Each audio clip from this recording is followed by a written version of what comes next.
Hi guys, well welcome back to UK Here We Grow. In this episode we want to have a quick chat about basic tools for your garden or your allotment. Quite often, and I was one of them, people make a mistake. They get their allotment, they go rushing down to the garden centre and they buy a load of the cheapest tools that they can possibly lay their hands on. That's sort of fine, but the only problem with that is that you're pretty much just throwing your money away. Those sort of tools, anything less than £10 I would suggest, they're not going to last 5 minutes, especially if you're on an allotment, because allotment gardening can be quite hard on your tools, and therefore you need tools that are going to be up to the job. Now recently we was in contact with a company called Wilkinson Sword Tools. We'll put a link in the description below to them as well. And we had a chat with them and they asked us if we would mind reviewing some of their tools and equipment. So we was happy to do that, and I have to say the tools that we've got from them are brilliant, second to none. So in order of sort of priority, this is my sort of list or bucket list of tools that I think you probably should be investing in. And I wouldn't say go and buy the most expensive tools you can get. There are tools out there that will, a full set will cost you hundreds of pounds. Equally, you don't really want to be going at the other end of it. But Wilkinson Sword, looking at their prices online, I would say are about sort of high-end domestic market. So it's a really good quality tool, and I think it's quite reasonably priced as well. So the first one then is the digging spade. These are made of high quality stainless steel. They've got a 38mm ash handle that's treated for weather, wet weather, etc. So it's not going to rot. And they've got a really nice handle, nicely balanced, comfortable to use, and quite a nice height as well. It's quite a long handle, which means that you're going to get good leverage on it. That is probably the first bit of kit you really want to buy, because even if you're going to do a no-dig garden, you need to dig it over the first time, just to get all of the perennial sort of weeds out of it, give it a bit of an aeration, and then you can either continue with a digging method or a no-dig method. But certainly one of them is a must. The other good thing about this, and it's a really good feature, quite an important feature, is this rolled edge on top of the spade itself. But we'll come to that in a minute. So that's that one. Next we will look at the fork. Again, exactly the same, 38mm shaft, and it's an extended shaft. Like the spade, it's riveted, double riveted as well. Excellent bit of kit. Solid stainless steel prongs on the top there, and a really nice handle as well. Again, it's the same sort of length as the spade, so it's going to be giving you that good leverage, and you really need that for getting in amongst, if you're digging up your potatoes or digging down for leeks or things like that. Even forking the manure on, you need a fork. So your spade's first, your fork's second, and then coming on to this, and I think this is probably one of the most important bits of kit any gardener can have, especially on an allotment where weeds are it's like going to war with weeds. This thing is the secret tool. It's a Dutch hoe. Again, it's got an ash handle, nice and long as well, so you won't have to bend over too far, and you can get right into your beds with it. But I can promise you that having this in your hand and using it for 10 minutes is going to save you the equivalent of about 3 hours on your hands and knees picking weeds out. You just basically go over the soil with this, and it'll just take all the weeds up and slice them off at the root. Definitely need one of them in your kit. Then we're going to go to a rake. You need a bit of a rake to get all your beds nice and level. Again, the cheaper ones of these, they bend. So from here, after a little bit of use, you'll find that this, rather than being straight, will be curved like that. With this one, that's not going to happen. It's stainless steel, so that's going to stay nice and straight, and it's thick as well. I mean, that's got to be 2mm, 3mm thick. They've stamped that out, so that's a substantial rake. And these tools, I'm pretty confident if you look after them, they're going to last you a lifetime. So that one-off investment at the start will pay for itself over time, because like I say, the cheap tools that you can buy, they're only going to last 1, maybe 2 seasons before they're not really usable anymore. Next, trowels. Now, that's the Wilkinson sword trowel. The thing I like about that is it's nice and wide. It's a decent sized scoop on it. You can get other ones like this one. This is a really cheapy one, and they've got, like, some of them have the little plant in depth printed on the front and that. But you can see the difference in width to that. That is only good for planting. You can only, like, dig a small hole with it and just drop your plant in. It's no good if you've got a compost bin and you want to scoop out your compost, because that will do both. It will do your planting and you can use it as a little hand shovel if you like. So yeah, a trowel, not expensive. Secateurs, they've got a huge range of these on their website.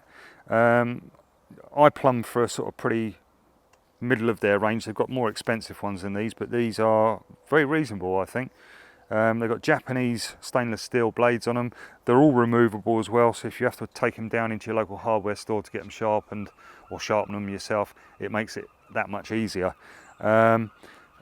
Brilliant bit of kit and nicely designed as well. I mean, these are a right-handed pair, so I don't know if you can see that on the camera. You see the top edge of that rolls over. Yeah. But razor sharp as well. I mean, I was using these in the garden the other day actually, because I just wanted to give them a bit of a try out, and I trimmed up a load of a grapevine that I got grown in there. It's made very easy work of that, I can assure you. So a set of secateurs, and you'd use these pretty much for pruning back your raspberry canes, your rose bushes, any sort of fruit tree you've got. They do need pruning, so you may well find that you arrive on site on your allotment. It might be your first allotment, and you've got an apple tree there or something like that that you're going to have to prune. So one of them. And then last but not least in my sort of list is these trusty garden rakes. And the uses for these are absolutely fantastic, especially if you're going to be wanting to collect up your own leaf mould later on in the year, in the autumn. So one of them is absolutely superb, and I do like finishing off beds with this. So I'll go over with the rake first, and then I'll just lightly whiz over with one of these over the top, and it just absolutely flattens it off a treat. Especially if you're putting any sort of like fertilizer on or anything like that, it just helps work that into the ground. So good tool, nice carbon steel head on it, substantially made as well. It's all thick, it feels solid, and it does feel very, very good quality compared to my last one, which was probably about £5 from the local store. I've got a screw hole in the head on, it's all wobbling and it's all over the place. So this one I think is going to do the job. So that's all my kit, and that's what I would suggest you look at. I mean, there's all sorts of different things on their website as well. So you haven't necessarily got to choose the ones that I've chose, but certainly go and have a look. It's worth it, I think. Now Tony's got some different tools for you to look at, so let's head over to there and we'll show you what he's got. Thanks, Brian. Well guys, it's the first time we've actually been in the tunnel this year, and as you know, we moved the tunnel from the old plots to the new ones, and you haven't even seen it yet because I still haven't got around to putting the last finishing details on it. But what I'm going to do in the next couple of episodes is I'm going to actually get that build up anyway over the next sort of couple of weeks for you. And but as you can see, we've got stuff going on. We've got a late crop of corn coming through here, and the tunnel is pretty much laid out very similar to what it was before, and but with a few changes, and we'll go through that in another episode. But as Brian's said, there's a couple of tools that that I want to talk to you about from the Wilkinson sword range. The hole that Brian spoke to you about, as you can see, mine is a lot dirtier, okay? And that's mainly because I've been putting these tools through the test over the last few weeks to get the plot sorted.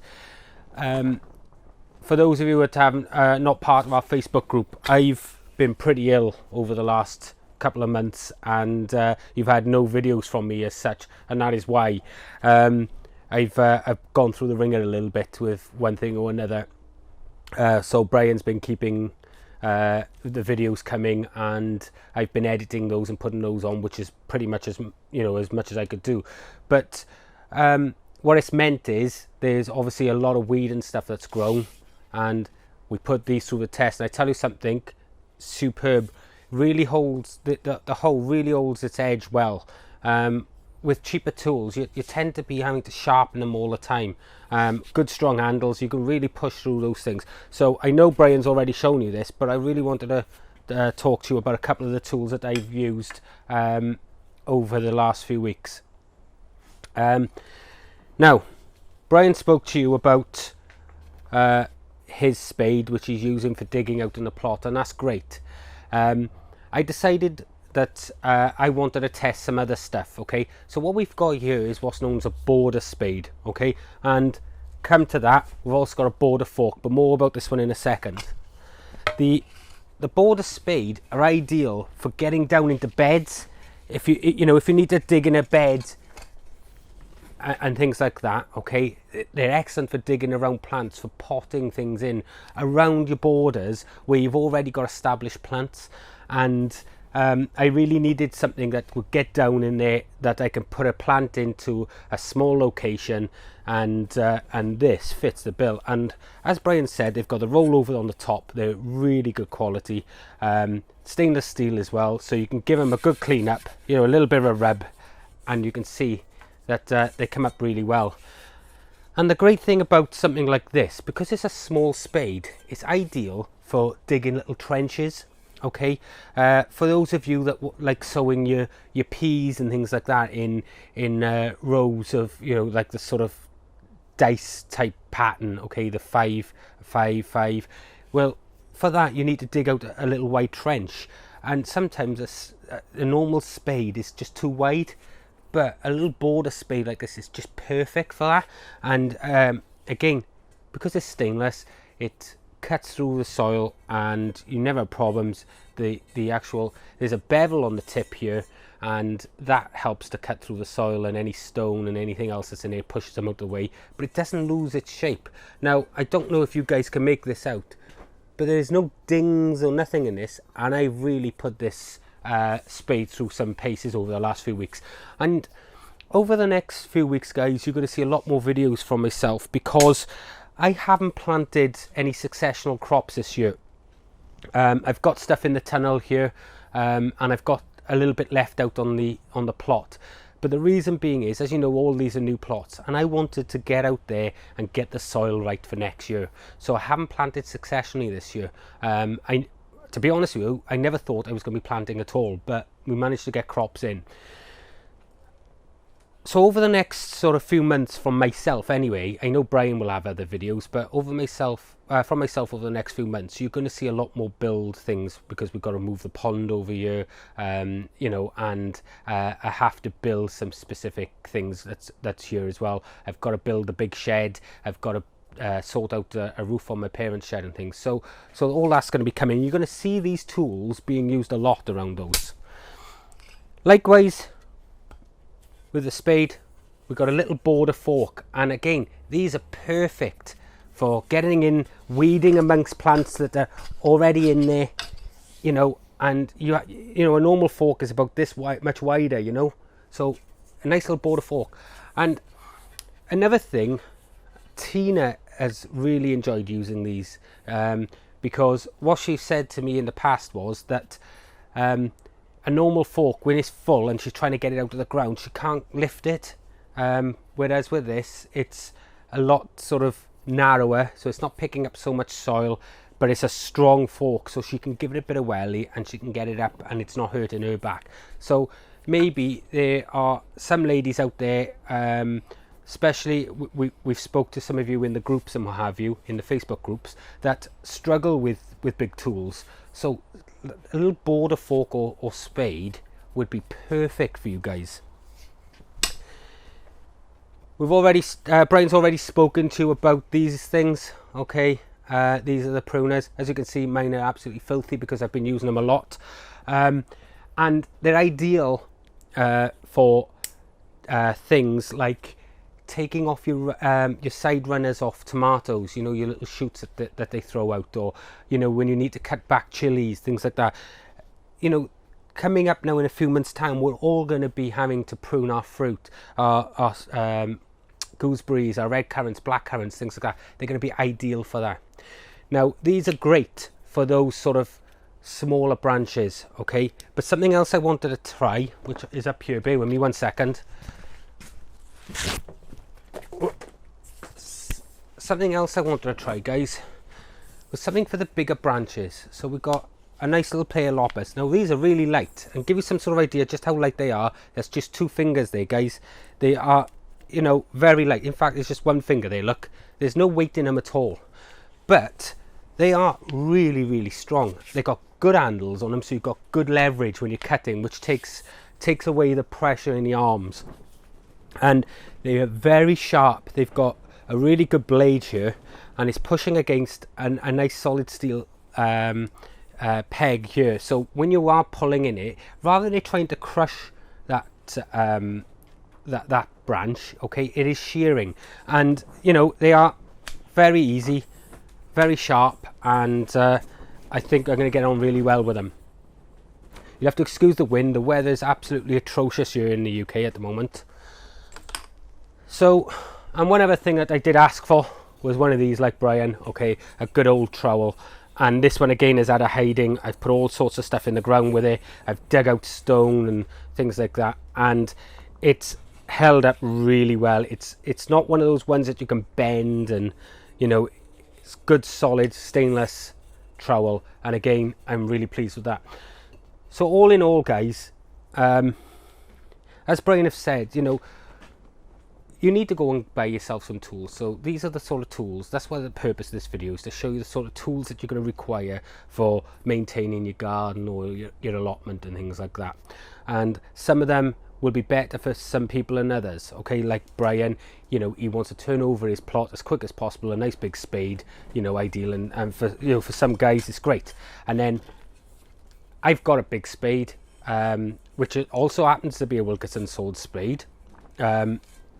And I bought that last year, but so this time I wanted something that was a bit smaller that I could use within the beds, dig out the small trenches, things like that. And they're ideal as well for ladies who have problems, or anybody who has arthritis in the wrists and things like that. I have to say the ash handles on these guys are really good. They're really robust, they clean up well, and I've got no complaints over them. When you buy cheaper tools, because you can get cheaper tools, you can go to Wilco's and things like that, and you can buy nice cheap tools there, and they're going to do the job, okay? But over time, as you guys saw in the fruit bush moving video, I was using a cheap spade there. I think I paid about £20 for a spade and a fork, and they came from Screwfix. Now, when I went under the bush for that, and for big jobs like that, you know, no good at all. It not only bent the spade, it bent the fork as well. All right, so you can spend out, you know, a little bit more and really get a quality tool. Okay, and these are quality, they do last. And like I said, I've really put these through the paces over the last couple of weeks that I've been trying to get the plot back into, you know, into action, like, you know. So that's it from this episode, guys. I hope that it's a bit of interest for the types of equipment that we use on the plots. And like I said, you're going to see these being used throughout the videos over the next few weeks. Wilkinson's asked us to trial them out and to let you guys know what we think about them. And we will give you our honest opinions, as we have done with everything, okay? But so far, they are superb tools and well worth, you know, that little tiny bit more than you would pay for cheap tools, but it's nothing, you know, it's not like a bank break or anything, and they're like the high end of the sort of normal gardening tools that you would buy, and I gotta say, they're superb. Anyway, that being said, that's it for this video. Like I said, over the next week or so now, we're going to have an update on the plots here, so you can see exactly what's been happening. All right, I know you've had no videos from me, but they will start coming out again. There won't be so much growing stuff, although I will still be growing there will still be growing videos, but not as much as there is in previous years from myself. But Brian will still be doing stuff like that, but there'll be a new pond build, a new shed build. There'll be I got to replace the roof on my mother's summer house, so that'll be in here as well, because we're tending to do a lot more gardening stuff as well now because of the viewership, I suppose. Okay, so that'll be in there as well for you. And we'll have updates on some of the veg I've got here, like the marrows, the giant beans and things like that. All right, I've got tomatoes all in the background here, all trying to ripen up, and we've got the corn and the celery and everything else coming. So we'll get a good update for you guys on that as well, because I know it's been a long time coming. Anyway guys, from myself and Brian, we hope you have a great day, and we'll see you in the next one.